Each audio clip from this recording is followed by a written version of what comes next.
Now, I'm not one of those pastors who's always complaining that our modern translations have got it wrong. And what the Bible really says is, instead, translating is difficult and our translations are basically good. They always have a reason and a logic behind the English that they choose. But now all has been heard. Here is the conclusion of the matter.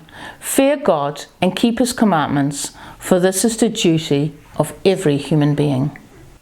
The teacher, the author of Ecclesiastes, wants you to be happy, despite what you might think by reading the book. And he lists out a whole series of things that you might think are going to make you happy. Wealth, knowledge, success, the rock star lifestyle. Chapter 2 talks about sex, drugs and rock and roll, fame and recognition. Pretty much the list we might come up with today. One by one, he dismisses them all. They're all chasing after wind, and all of them are transitory. None of them work. None of them bring happiness. He gives two solutions for people out there who want to be happy. The first is to enjoy what you have, to make the most of it. We're going to do this in a video coming up shortly. That's going to bring you happiness. The second solution is right at the end of the book when everything else has been heard, and it is to fear God and keep his commands.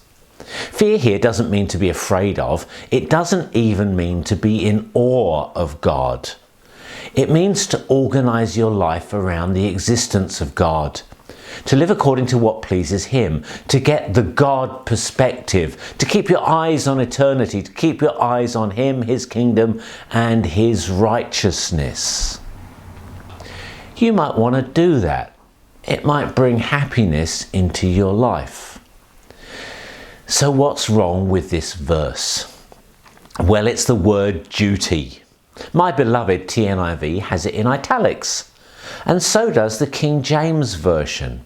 And that's a trick that the Bible translators use when they have to add a word to make sense of the verse. The word duty is not in the Hebrew. One translation puts it like this: the end of the matter.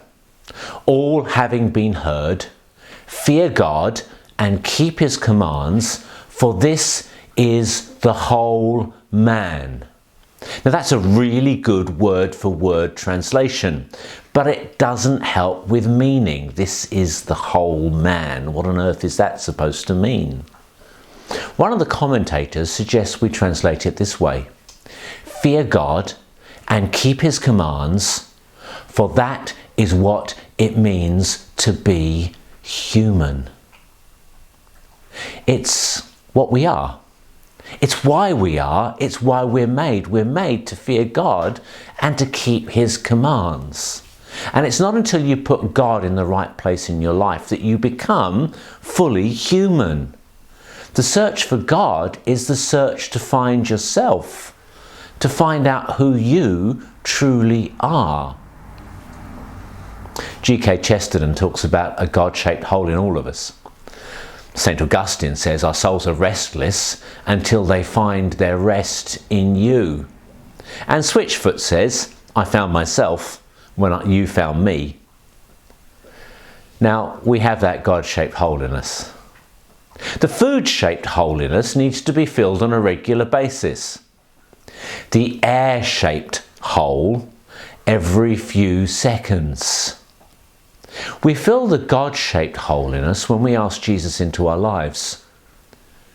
But I think to be fully human, we need to fill that hole every day.